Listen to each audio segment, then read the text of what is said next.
Mieux que un.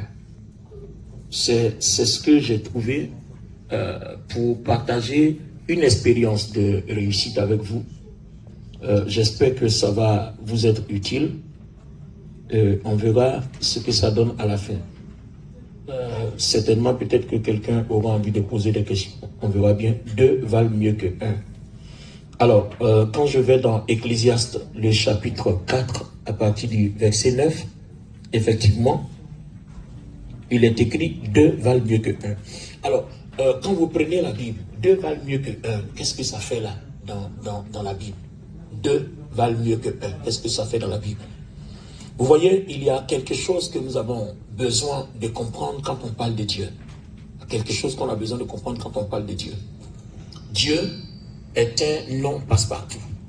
Mais il a aussi un autre nom qui ne passe pas partout.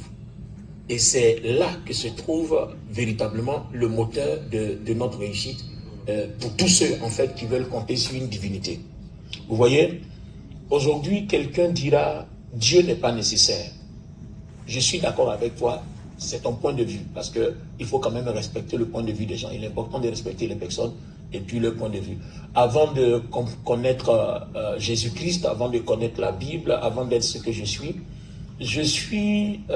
aussi quelqu'un qui était très incrédule, très difficile à croire, parce que la première fois qu'on m'a présenté Dieu, ça ne m'a pas dit grand-chose, parce que pour moi, on a quelque chose en nous, il faut être intelligent.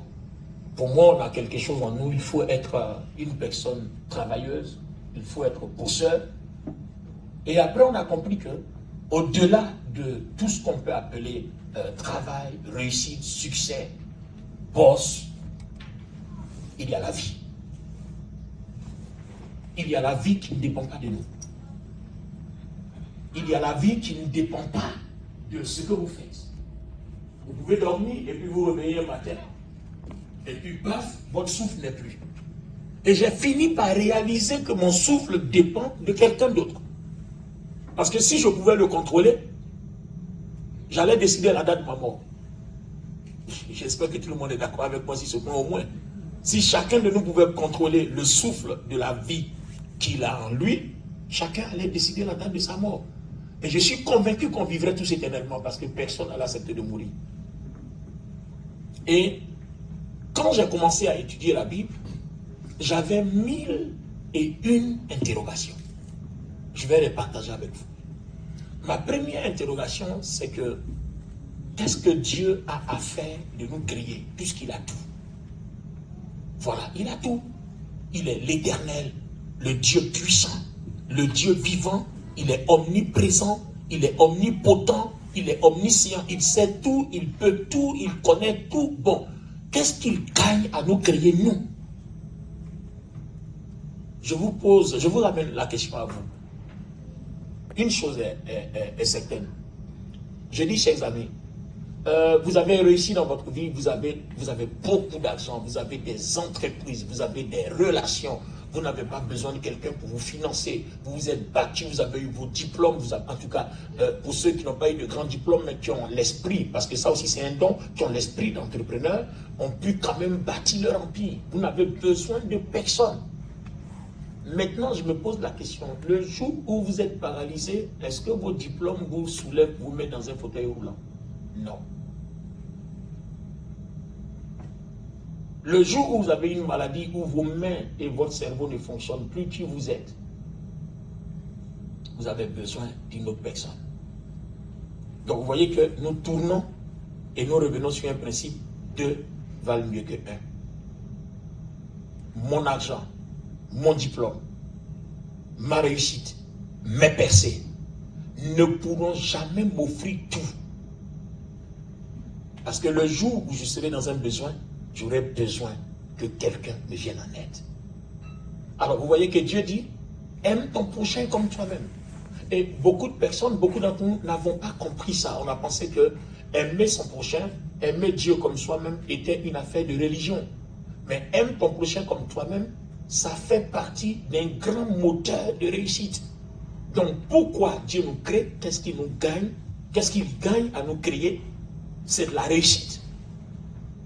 La réussite pour nous et la réussite pour lui. Quelqu'un va me dire, Dieu a-t-il besoin de réussir? Merci les amis. Laissez-moi partager une petite histoire avec vous.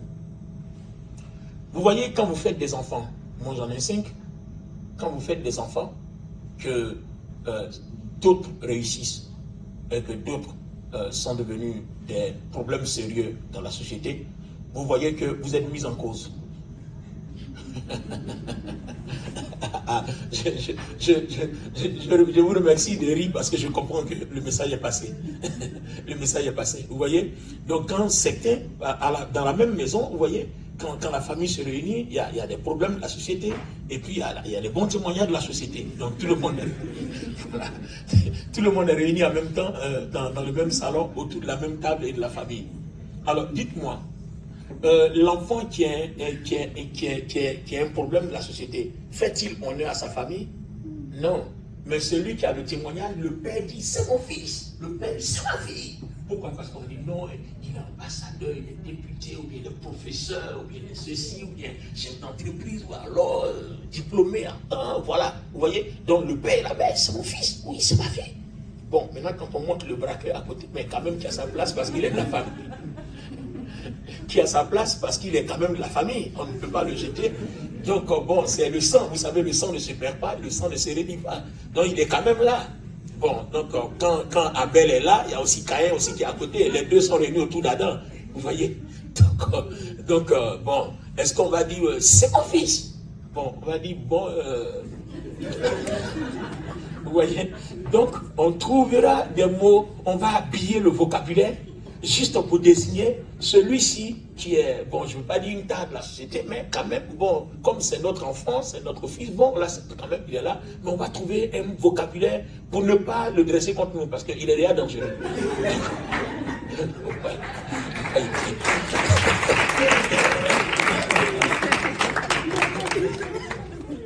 Donc, vous voyez que la réussite fait honneur à l'auteur qui met les gens sur le marché. C'est la même chose pour Dieu. Dieu nous crée, il met en nous son image pour son honneur, pour que tout le monde sache qui il est. Vous voyez, quand le péché a été commis de telle sorte que Dieu ne voulait plus de l'homme, il a dit quoi? Il dit, les jours de l'homme seront de 120 ans, mon image ne restera pas éternellement en l'homme. Pourquoi? Parce que Dieu est d'une haute dignité, Dieu est une haute honorabilité. Donc, son image en nous doit faire de nous des personnes dignes et des personnes honorables. Donc vous voyez que dès que Dieu nous crée, nous sommes dans un rang d'honorabilité et de dignité à cause de l'image de Dieu. Que vous soyez chrétien, que vous ne soyez pas chrétien, quand vous naissez, cette image honorable et digne de Dieu opère en nous déjà. C'est un système. Et dans la Bible, c'est ce qu'on appelle la préscience, c'est ce qu'on appelle l'élection et c'est ce qu'on appelle la prédestination. Donc avant de terminer sur 2 valent mieux que 1, je fais un petit tour sur la préscience, l'élection et la prédestination et je termine par là. Ça permettra à chacun de nous de comprendre le bien fondé de notre existence sur terre, pourquoi nous avons besoin de Dieu et pourquoi sans Dieu ce serait mauvais parce qu'on terminera toujours mal, quelque part. Je vous explique. Vous voyez, quand vous lisez le livre de Pierre, la Bible nous dit que Jésus-Christ a été prédestiné pour l'humanité avant la fondation du monde, selon la préscience de Dieu. Bon, le mot préscience est un indicateur, un véritable indicateur qui doit interpeller chacun. Ça veut dire quoi? Préscience pour dire que Dieu nous a vus avant que nous soyons. Vous voyez? Pression, savoir avant que la chose ne se sache. C'est-à-dire, nous sommes réunis dans cette salle et je peux vous dire que Dieu a déjà vu l'événement. C'est ça la préscience. C'est-à-dire, Dieu a déjà vu l'événement qu'un jour, vous et moi, on serait dans cette salle, dans cet hôtel BNB. Vous voyez? Alors, avant que le monde se crée, je vous explique la préscience en quelques lignes. Dieu a vu ce monde déjà. Le monde a été vécu. Donc la préscience, c'est ce qu'on appelle le monde éternel de Dieu. Quand vous lisez la Bible, vous voyez Apocalypse, on parle du royaume de Dieu. Dieu n'habite pas dans le royaume de Dieu. Non, c'est sa présence qui est dans le royaume de Dieu. Parce que personne ne peut supporter la grandeur de Dieu. C'est même pas possible. Même la terre, la Bible dit quoi? La terre est son marchepied et le pan de sa robe englobe la terre. Imaginez-vous, Dieu descend, on va tous étouffer, on meurt, nous tous, tout de suite, en l'air. Tellement il est puissant, nous mourrons d'un clin d'œil. Parce que la terre est trop petite pour le contenir. Vous voyez? Le ciel aussi est trop petit pour le contenir. Donc, Dieu n'habite pas dans le royaume de Dieu, c'est sa présence. S'il apparaît, vous ne pouvez pas le supporter. Vous ne pouvez pas, il est trop terrible, il est trop, je ne veux pas dire volumineux, trop illimité pour être contenu dans un espace. C'est pour ça qu'on l'appelle l'Éternel. Or, vous savez que dans la Bible, tout nom que nous donnons a toujours un indice dans ce que nous sommes. Par exemple, quand on dit Jésus, le Christ, on passe à dire qu'il vient pour avoir comme mission sauveur. Donc quand on dit l'éternel Dieu, c'est-à-dire quelqu'un qui a des capacités illimitées, quelqu'un qui a des dimensions illimitées, qui ne peut être contenu dans un espace, sauf s'il arrive dans cet espace-là, dans l'esprit d'une présence. Donc sa présence peut rentrer dans ce lieu, mais Dieu lui-même ne peut pas entrer dans ce lieu. Vous comprenez? C'est pour ça que son espace s'appelle l'éternité. Donc quand vous prenez l'éternité, c'est le monde de Dieu, il n'accessible à 3 personnes. Dieu le Père, Dieu le Fils et Dieu le Saint-Esprit. Donc, avant que nous soyons créés, vous et moi, nous venons tous de cette éternité-là. C'est pour ça qu'il dit dans Jérémie 1, du verset 1 jusqu'au verset 5, il dit, avant que tu sois formé dans le sein de ta mère, avant que tu fusses conçu, je te connaissais, je t'avais déjà vu. Et je t'avais déjà établi prophète des nations. Vous voyez, Dieu décrit que Jérémie est déjà prophète des nations avant même qu'il soit prophète des nations. Il n'est même pas encore dans le sein de sa mère, mais il était déjà établi prophète des nations. À quel moment? Dans la pression de Dieu, dans l'éternité, d'où nous venons tous. Donc c'est un monde illimité, d'où toi et moi nous venons. Maintenant, regardez, Dieu n'est jamais surpris par quoi que ce soit. C'est pour ça qu'il est prescient. C'est pour ça qu'il sait les choses avant que les choses n'arrivent. Il ne peut pas être surpris. Il est omnipotent, il peut tout. Omniscient, il sait tout. Omniprésent, présent partout à la fois.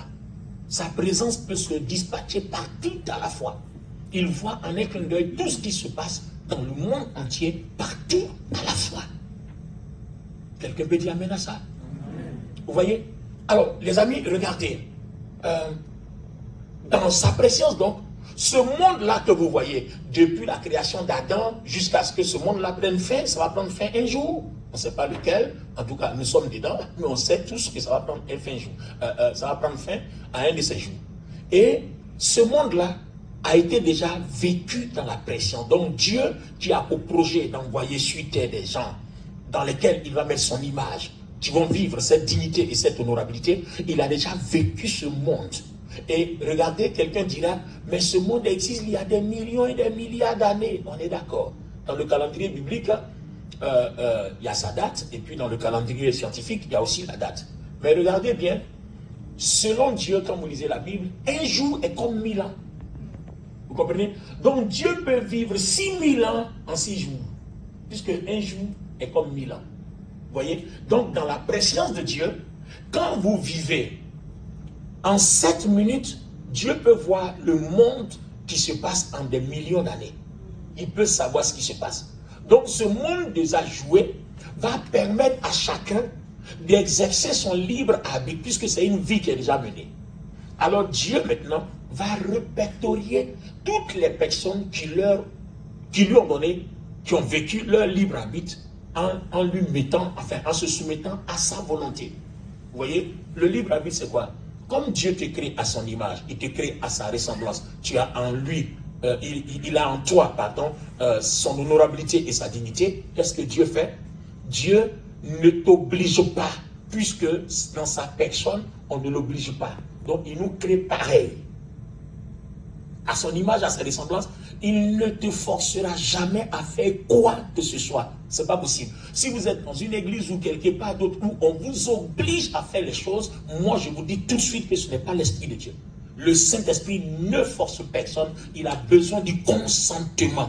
Parce que adorer Dieu dans sa volonté, c'est là le vrai adorateur. Quand vous êtes forcé que cet adorateur ne vient pas de vous, alors Dieu dit, vous m'honorez des lèvres, mais votre cœur n'y est pas. Vous voyez, là où le cœur est, la volonté y est aussi. Est-ce qu'on est d'accord? Donc, le libre arbitre va permettre à chacun de faire un choix. Je mets devant toi le bien et le mal, le bonheur et le malheur choisi. Si tu choisis le bonheur, voici où ça te mène. Si tu choisis le malheur, voici où ça te mène. Si tu choisis par exemple tel chemin, ça te mène à la vie. Si tu choisis tel autre chemin, ça te mène à la mort. C'est ça le libre arbitre. Donc Dieu a déjà vu tout ce film-là, ce scénario, dans ce qu'on appelle, dans son plan prescient, dans son monde éternel. D'accord? Et il sait par exemple que Jérémie, Dupont, Viviane, Stéphanie ont choisi Satan. C'est un exemple. D'accord? Et puis, Marcel, Kwasi, Joseph, Jérôme ont choisi le bien. D'accord? Donc, toutes les personnes qui vont vivre en choisissant le bien, Dieu va mettre sur eux un sceau. Vous comprenez? Et c'est ce sceau-là qui fait de ces personnes-là des élus. C'est pour ça que dans la Bible, on parlera d'élection. Quand vous lisez quelque part dans la Bible, vous allez voir que des personnes ont été élues avant la fondation du monde. En fait, c'est ça.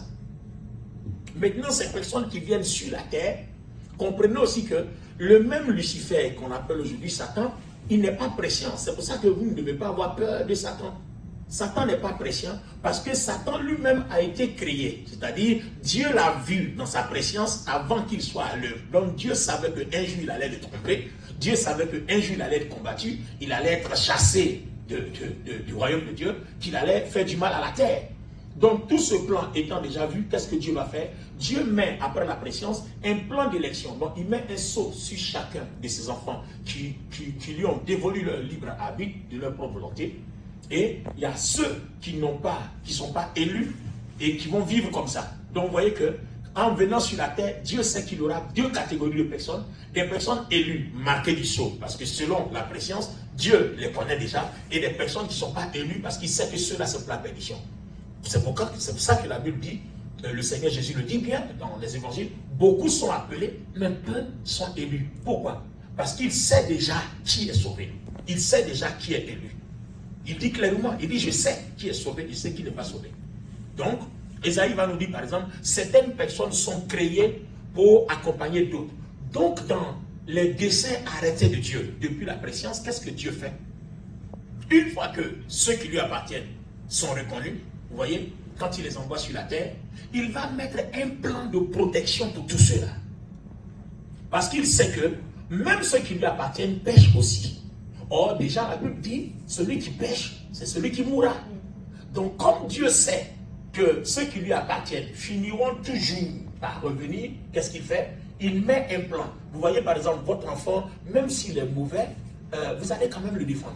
On est d'accord, non? Par contre, le jour où votre enfant devient votre ennemi, où il est capable de mettre du poison dans votre nourriture, vous aurez bien voulu qu'il ne mette plus les pieds dans votre maison parce qu'il devient un phénomène. Vous comprenez? Il peut tuer son frère, il peut tuer sa soeur, il peut tuer son père, il peut tuer sa mère. On n'a pas besoin de lui. Vous comprenez? Alors, tous ceux qui vont vivre maintenant sur la terre, Dieu met un plan. Alors, ce plan-là, qu'est-ce qui se passe? Puisque tout le monde va pécher dès le départ. Or, Dieu sait que même si on a péché, il reconnaît ceux qui ont son identité. Ceux qui lui ont déjà donné leur libre arbitre dans le monde préscient. Donc, qu'est-ce qu'il fait? Il va envoyer maintenant Jésus-Christ. Donc, Jésus-Christ est là pour réparer les torts et les erreurs de toutes les personnes qui appartiennent à Dieu dès le départ. Donc vous comprenez que si dans le monde préscient, vous avez donné votre libre arbitre à Jésus, votre salut ne peut pas se perdre. Parce qu'il y a un plan, Dieu va tout faire. Même si vous êtes un braqueur, vous êtes un fumeur, vous avez vécu votre monde un peu, vous avez, peu importe, l'avortement, vous avez tué des gens, Dieu a vu tout ça. Mais il sait que quand le moment va venir, Jésus-Christ va toucher votre cœur, vous allez abandonner tout et vous allez le suivre. Donc ça, Dieu le sait déjà. C'est pour ça que Dieu a établi une loi. Il dit, ne jugez personne. Parce que personne ne sait qui est destiné à quoi, qui va où et qui fait quoi, par rapport à quoi. Mais Dieu seul le connaît. Vous voyez, parmi nous ici, peut-être même que je suis en train de parler à un futur président. Vous voyez, peut-être que je suis en train de parler à des futurs députés, à des futurs ambassadeurs, mais Dieu le sait, parce que dans son monde précieux, il a déjà vécu tout ça. Donc, il connaît ton étoile, il connaît ce qui est inscrit, il sait comment ça va se terminer. Je parle peut-être à des futurs multimilliardaires, entrepreneurs. Vous voyez, tout ça, Dieu le sait.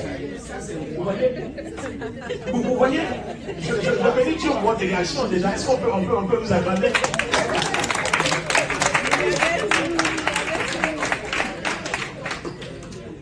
Vous voyez, mais sérieux, les amis, ne sous-estimez pas ce que je dis. Il y a parmi vous des futurs multimilliardaires. Ah oui, il t'amène à ça parce que... Ah oui, ce n'est pas de la comédie, ce n'est pas de la plaisanterie. Ce n'est pas de la comédie, ce n'est pas de la plaisanterie. Moi, je ne savais pas qu'un jour, j'allais être ce que je suis. Hein? Je m'imaginais, je partais accompagner les gens dans les aéroports. Je ne savais pas qu'un jour, prendre l'avion pour aller aux États-Unis, au Canada, dans le monde entier, ça allait être comme si je quitte ici pour aller à Port de Clignancourt. Voilà, je ne savais pas. Pourtant, des gens, des hommes de Dieu prophétisaient, tu vas devenir grand, tu vas devenir grand homme de Dieu, tu vas tourner ici, tu vas faire ceci, tu vas faire cela. Mais attends, pendant que vous avez faim et puis on vous dit que vous serez multimilliardaire, qui peut croire à ça aussi? Ah ben voilà ça, vous voyez. Donc il y a des choses qui ne sont pas prenables à l'évidence. Mais Dieu dans son plan le sait. Et Dieu sait que ça va se réaliser. Vous voyez. Donc, dans le plan précieux de Dieu, chacun de nous est prédestiné à quelque chose. Donc, à partir du moment où nous sommes marqués, Dieu nous envoie sur terre. Donc, nous vivons un monde déjà prédestiné. Donc, vous comprenez maintenant la préscience. Dieu voit le film dans le monde éternel. L'élection, il choisit tous ceux qui lui ont donné leur libre arbitre. Et puis maintenant, quand il est marqué, qui nous envoie sur terre, nous sommes dans la prédestination. C'est-à-dire, nous allons vivre sur la terre. Maintenant, Dieu fait quoi? Il envoie Jésus pour que nous qui avons donné notre vie depuis le monde précieux, nos erreurs soient pardonnées pour que lui, Dieu, il soit toujours proche. Parce que le péché nous éloigne de Dieu. Donc quand Jésus vient offrir le sacrifice à la croix, c'est à cause de Jésus que Dieu nous rapproche. Il nous rapproche de lui et il se rapproche de nous. C'est-à-dire, le modèle tel qu'il a tracé peut toujours être possible. Vous voyez, à cause de Jésus. Donc, donner sa vie à Jésus devient très important parce que ça ne casse plus, ça ne coupe plus la relation que nous avons avec Dieu depuis le monde précient. Vous voyez, ça ne coupe plus. Donc, c'est quelque chose à revoir et à prendre en compte. C'est quelque chose sur laquelle nous devons réfléchir parce que c'est très important. Vous voyez, Dieu ne changera pas ses plans, c'est des plans établis, il faut juste les comprendre. Maintenant, je termine par deux valent mieux que un. Vous voyez, nous vivons maintenant sur la terre. Certaines personnes disent, Seigneur, pourquoi on a des difficultés? Mais évidemment, si nous voulons suivre les plans du Seigneur, vous allez comprendre que Dieu aussi a établi des règles. D'accord? Comment vous appelez, ma soeur? Grâce. Vous voyez, grâce. Dans votre maison, n'y a-t-il pas de règles? Ben oui.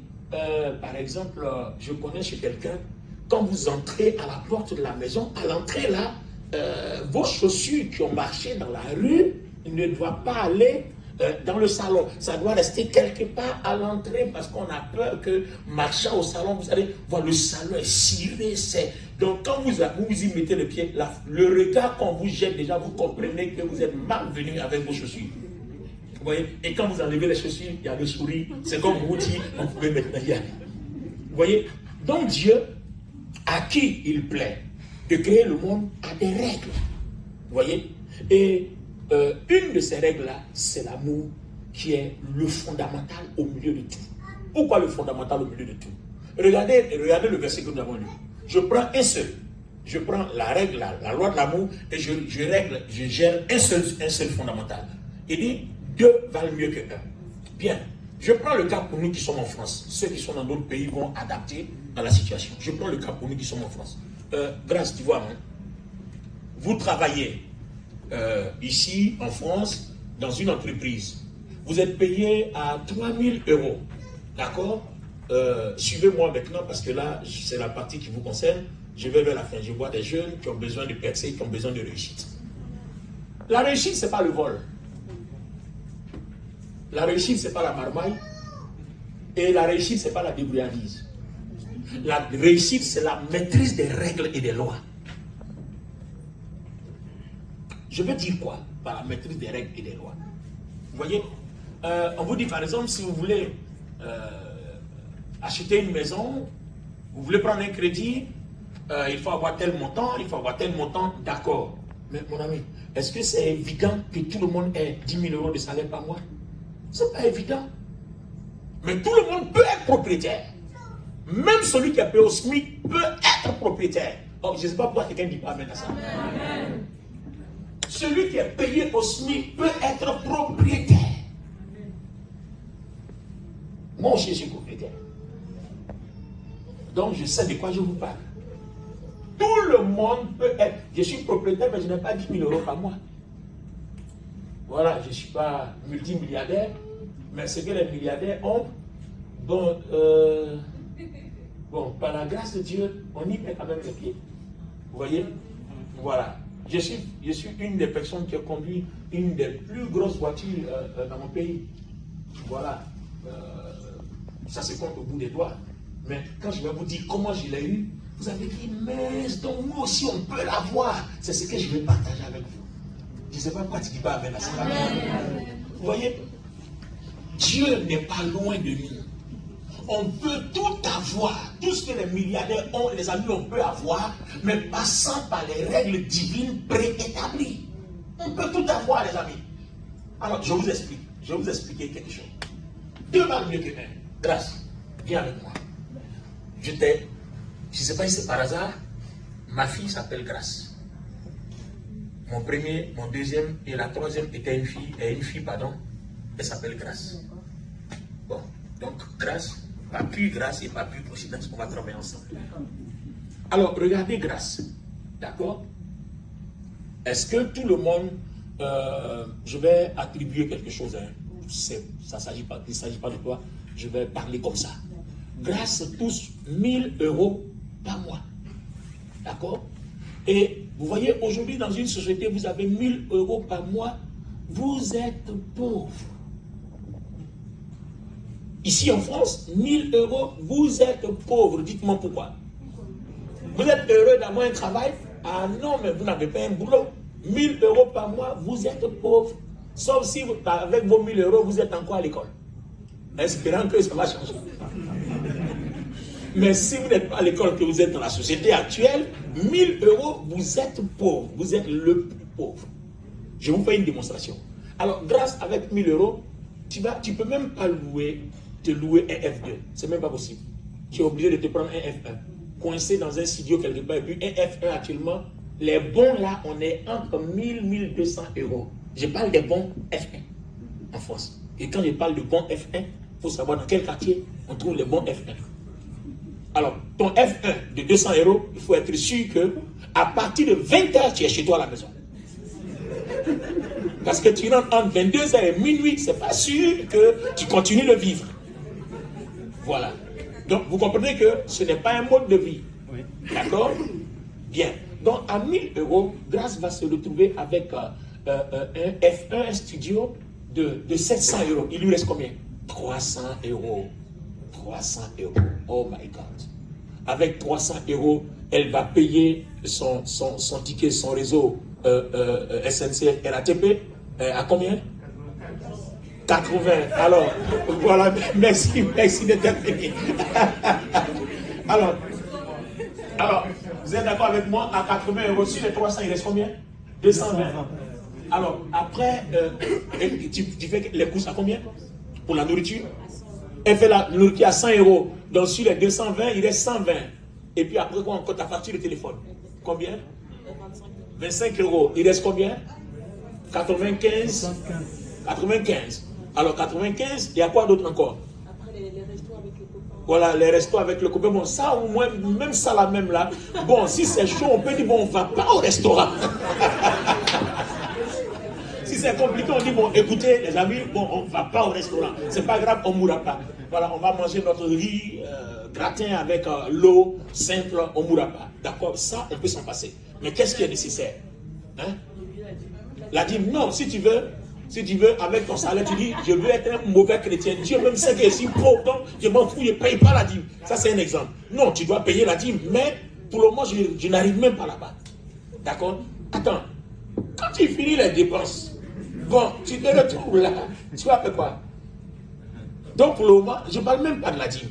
Mettons ça de côté. Il reste, on est à 95 €. Il t'enlève la dîme, il n'y a plus rien. Tu vas dire à Dieu, je ne peux plus aller au travail, donc je vais prendre ta dîme là pour payer. Vous voyez? Alors suivez, hein, on est à 95 €. Quelle est la dépense importante après 95 €? La communication. Internet, voilà. Et tout ça, ça va faire combien? Elle a dit 25. Bon, 10 €. Aujourd'hui, il n'y a pas de fibre, SFR, Bouygues, machin, à 10 €. Hein. C'est fini ça, les amis. Voilà, 20, voilà, 20. Alors, donc, il reste 75. Hein? Non, ton téléphone portable, c'est ça, tu payes 20 € pour ton forfait. Mais à la maison, ta box, c'est-à-dire la fibre, la télé et autres, ça, c'est un forfait d'au moins 30 à 35 €. Voilà, donc les 95, quand on enlève les 35 €, il reste 60, les amis. Alors, 60 €, qu'est-ce que tu fais? Tu ne peux même pas t'acheter une paire de baskets. Tu ne peux même pas t'acheter un t-shirt. Tu ne peux rien faire. Il reste quoi? Entre-temps, ta maman est pauvre, ton papa est pauvre, et on va te dire, ma fille est en France.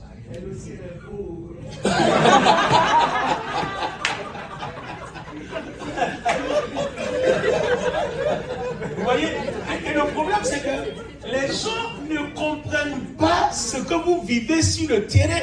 Pour eux, le fait d'être en France, c'est une percée, c'est une réussite. Ils n'ont pas l'expérience du terrain. Alors que la fille ou le fils est en train de se chercher, batailler pour sauver son honneur sur un terrain déjà compliqué. Avec les difficultés qui s'alourdissent de jour en jour. Alors, les amis, qu'est-ce qu'on fait? Vous voyez, 2 valent mieux que 1. Et pourquoi Dieu dit maintenant tu aimeras ton prochain comme toi-même? Alors, j'ai fait un plan pour 2 amis. Quand je suis arrivé en France, j'ai visité la France pour la première fois en 2001. Quand je suis arrivé, j'ai fait un plan. J'ai rencontré 2 jeunes hommes qui avaient le même problème. Bon, en 2001, et puis aujourd'hui, la situation n'est pas la même. Après 22 ans, c'est pas la même. Voilà. Et à cette époque-là, je crois qu'on était encore en francs. C'est pas la même. Voilà, c'est pas la même. La France d'avant et la France d'aujourd'hui, en francs et puis euros, franchement, c'est pas la même. D'accord? Et voilà le plan que j'ai fait. Le frère, un bon diplômé, grâce, un bon diplômé qui était vigile. Quelque part. Et il vient me voir, pasteur, prie pour moi pour que j'ai de la percée. Il dit, parce que je vais lui imposer les mains et puis il va avoir la percée. Bon, est-ce que Dieu fonctionne comme ça? Il dit non. Parce qu'il ne faut pas leurrer les gens, il ne faut pas vendre du beurre, de la poudre de genre. Voilà. Vous voyez? Donc je l'ai fait asseoir, je lui ai dit viens, il faut qu'on s'entretienne parce que imposer les mains pour avoir de la percée, c'est du mensonge. Il faut que je t'explique. On perce en suivant des règles établies par Dieu. Viens, je vais t'expliquer une de ces règles. Je lui ai dit, tu as un master, quelqu'un qui a un master en 2001 en France, qui est vigile. J'ai dit non, c'est une malédiction. Il faut que tu sois chef d'entreprise. Il m'a regardé comme ça. Il a ouvert ses yeux comme ça. Et lui, il dit non, il faut que tu sois chef d'entreprise. Il a ouvert ses yeux comme ça.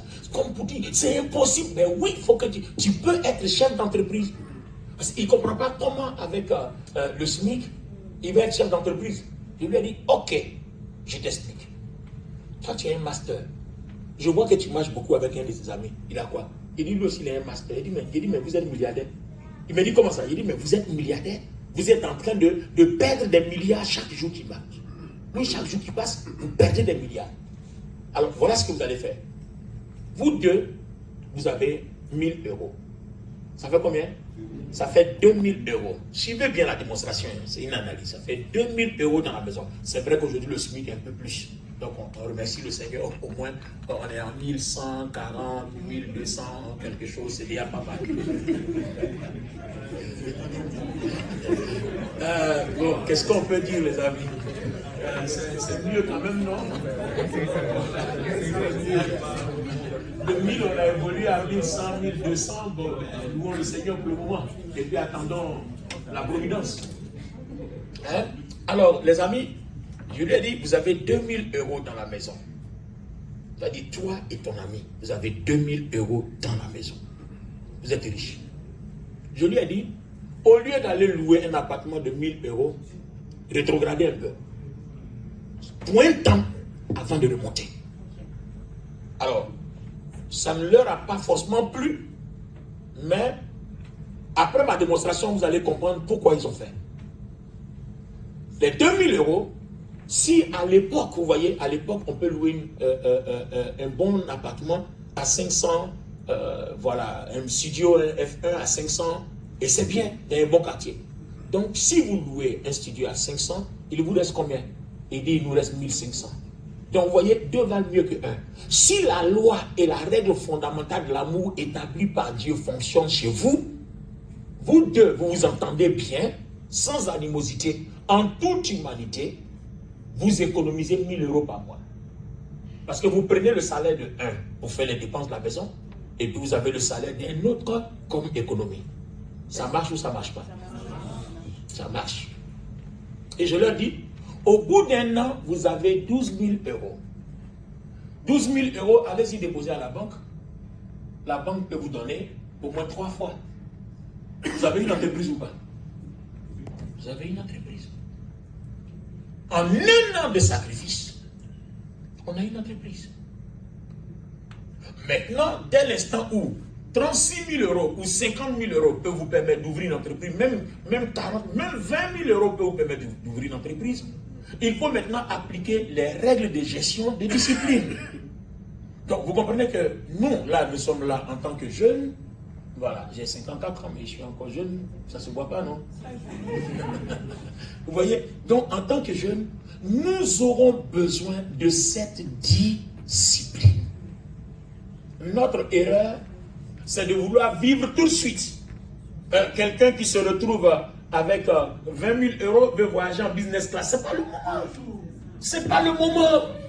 Ce n'est pas le moment. Coince-toi en écho, ce n'est pas grave. Celui qui est en premier en business, vous arrivez à la même heure.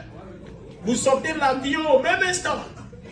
Même s'ils sont avant toi, mais vous vous retrouvez à l'immigration. Vous voyez? Et même s'ils sortent de l'immigration avant toi, vous vous retrouverez là-bas, il n'y a pas de rang, chacun cherche sa valise et son bagage. Vous voyez? Donc, il y a cette discipline. Donc, pour réussir déjà, je vous donne deux indicateurs, deux moteurs. L'unité, que la Bible appelle l'amour, et puis la discipline. Si vous avez ces deux indicateurs, vous pouvez. C'est pour ça que vous allez voir que tous ceux qui réussissent dans les nations sont des gens qui ont des connexions, qui ont des relations. Un des moteurs, avoir des relations solides. Faites-vous des amis. Faites-vous des connaissances. Ne restez pas dans votre coin. Faites-vous des relations. Connectez-vous. Très important. Alors, les deux personnes payées au SMIC à 1200 € se retrouvent avec 2500 € dans le mois, au moins dans la maison. Si vous êtes un couple, parfait. Excellent. Mais maintenant, un couple, écoutez, un couple qui s'entend bien. Voilà, c'est ça aussi. Voilà.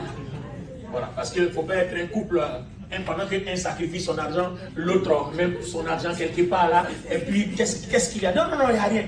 J'ai pas, il n'y en a pas. En tout cas, il faut être un couple qui connaît bien, qui maîtrise bien la loi de l'amour.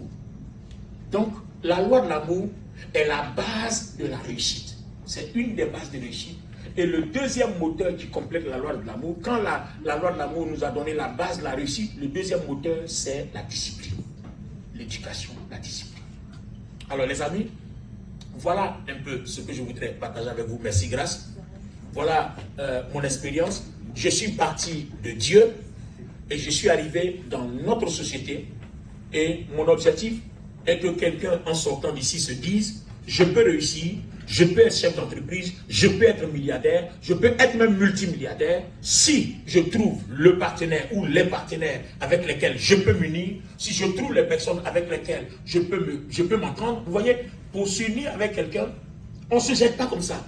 Il faut d'abord marcher avec la personne, il faut comprendre que la personne partage vos idéologies.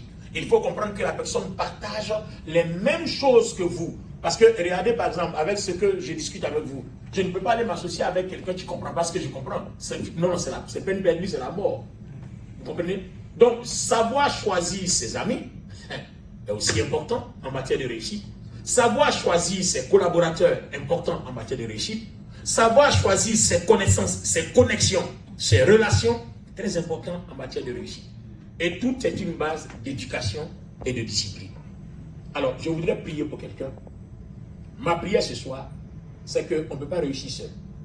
D'accord? On réussit toujours avec une aide extérieure. La première aide que je vous ai présentée, c'est Dieu. La deuxième aide, c'est votre prochain. On ne peut pas réussir seul. La première aide, c'est Dieu. Même si vous pensez que vous êtes assez intelligent pour réussir seul, mais quand même, il y a votre souffle de vie que Dieu peut enlever à chaque moment. Voilà, il y a des étudiants très diplômés qui sont morts à partir d'un accident, qui n'ont même pas pu bénéficier de leur premier salaire. Voilà. Vous suivez les infos, on est au courant de ça chaque jour. Vous voyez? Donc, on a besoin de Dieu. Deuxièmement, on a besoin de notre prochain. Et troisièmement, on a besoin de notre discipline nous-mêmes. Je veux prier pour quelqu'un, pour que la personne trouve le bon partenaire, la bonne partenaire, la bonne connexion, la bonne relation, le bon ami, la bonne amie. En fait, des personnes que vous pouvez trouver qui partagent vos idéologies. Si vous avez trouvé une personne comme ça, vous avez trouvé la réussite. Donc à partir du moment où vous vivez, vous respirez comme moi, ce qu'il vous faut, c'est du partenariat. Avec une bonne unité. Et déjà, Dieu à la base. Et n'oubliez pas ce que je vous ai dit sur la préscience. Vous ne pouvez pas vous dispenser de Dieu. Vous n'avez pas le choix. Et même quand vous ne pouvez pas vous dispenser de Dieu, n'oubliez pas que Dieu a établi une règle. Il y a quelqu'un qui s'appelle Jésus, qui chaque jour fait que Dieu se rapproche de nous. Vous vous éloignerez de votre réussite si chaque jour Dieu s'éloigne de vous à cause de vos péchés. L'homme pêche toujours. Le péché ne manque pas. Donc, Dieu fait quoi? Il a permis que Jésus fasse un sacrifice à la croix pour qu'à cause de son sang qui nous purifie de tout péché, chaque jour Dieu se rapproche de nous. C'est-à-dire, au lieu qu'il s'éloigne de nous, il se rapproche de nous. Donc Jésus devient un moteur aussi essentiel dans la vie d'un être humain. Pourquoi? Parce que toute réussite part de Dieu, toute réussite part de notre prochain, toute réussite part de notre éducation, de notre discipline. Mais n'oubliez pas qu'à la fin, il faut que Dieu soit toujours constamment auprès de nous. Donc Jésus devient le moteur, donc la pierre principale, telle que le dit la Bible.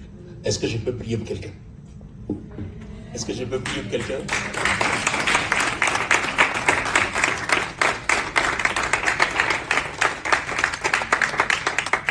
Alors, je voudrais vous demander, même si vous n'êtes pas chrétien, avec ce que vous avez entendu, certainement vous pouvez commencer à faire vos premiers pas.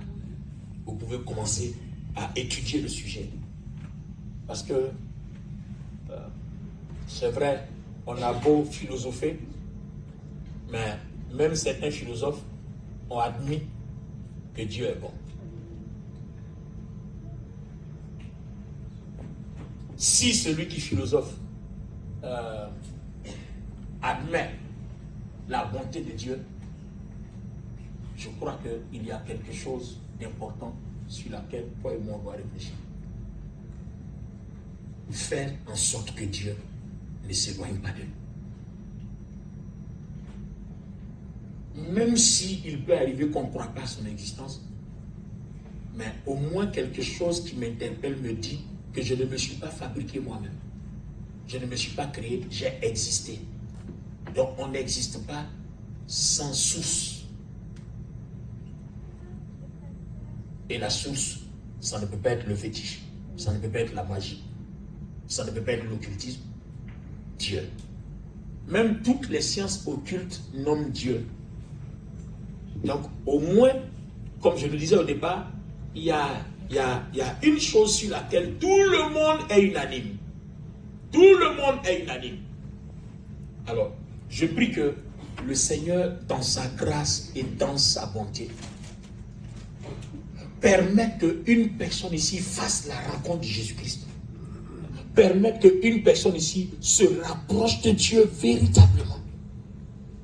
Que Dieu permette que dans toute sa grâce, une personne ici, au sortir de cette petite conférence, puisse trouver le partenaire, les relations qu'il faut, pour qu'avec de maigres moyens, on puisse multiplier. Dieu est le Dieu de la multiplication.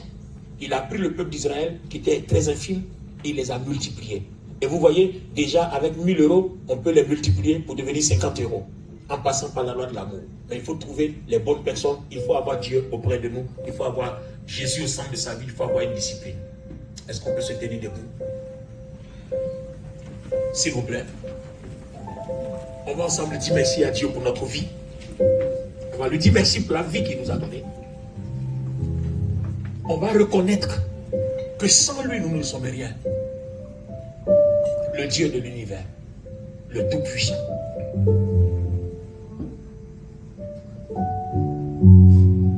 Est-ce que tu peux faire semblant de lever tes mains comme ça?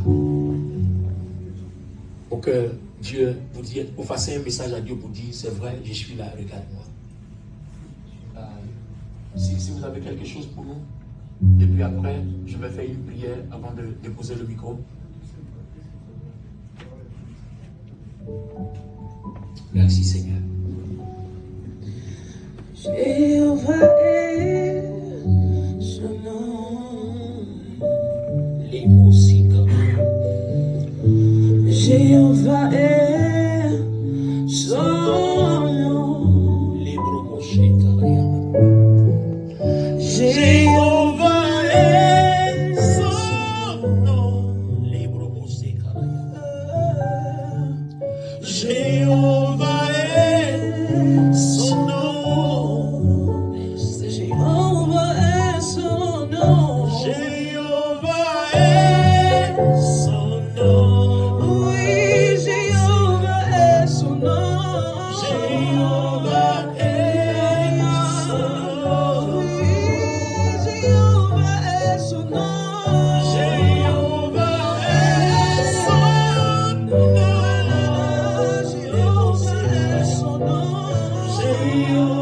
est son nom.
élever cette prière en faveur d'une personne là, ici, présente.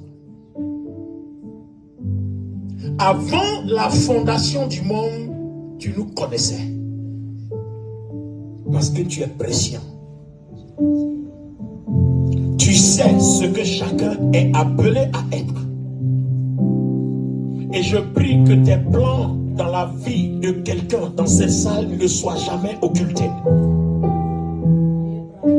Que ta bénédiction que tu as fixée et établie sur la vie de chaque personne soit restaurée ici même dans la vie de tous les enfants ici présents. Je l'ai déclaré au nom de Jésus-Christ.